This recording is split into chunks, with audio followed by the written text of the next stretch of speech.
Every 7 years, the Torah tells us that we have to keep the laws of Shemitah, which involve letting the land rest and lie ownerless.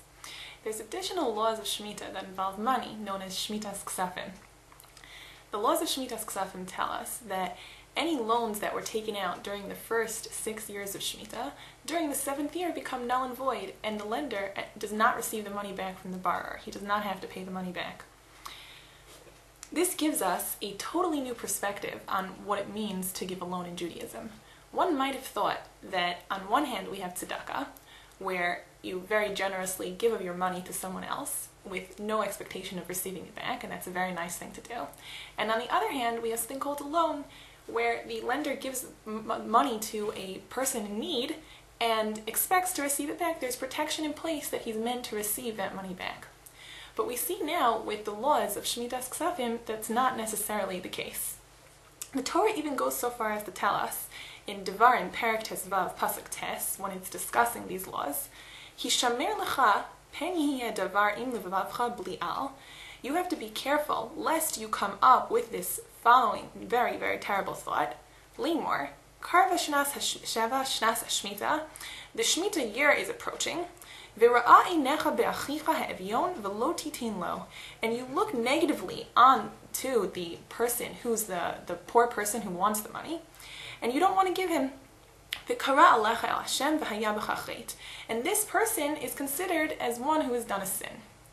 Now, this idea seems to be something that really makes a lot of sense, that you would not want to loan out a large amount of money right before the Shemitah year, because what's going to happen is when the Shemitah year comes, that loan becomes null and void, and you're not going to get your money back. But the Torah refers to this as a very, very terrible sin. And the Chafetz Chaim points out that the Torah actually refers to this person who thinks this way as a bli'al, a totally lawless, terrible person. And he says that the other place in Torah where this word bli'al is used is in reference to an ir nidachas, a city full of avodah zarah worshippers that bring others to sin in this way as well. And what we can understand from this is how terrible the Torah considers it to think that way, to hold back from lending out because you're concerned about not getting your money back, and the high expectation the Torah has on us when it comes to giving to our fellow man. The Sefer HaChinuch says that the Shorshei HaMitzvah, that the reasons behind the idea of Shemitas Kesafim are as follows. L'lamed nafshenu b'midos me'ulos, to teach ourselves lofty attributes, midas hanedivos, the midah of generosity, v'ayin tova, and with looking at others with a good eye.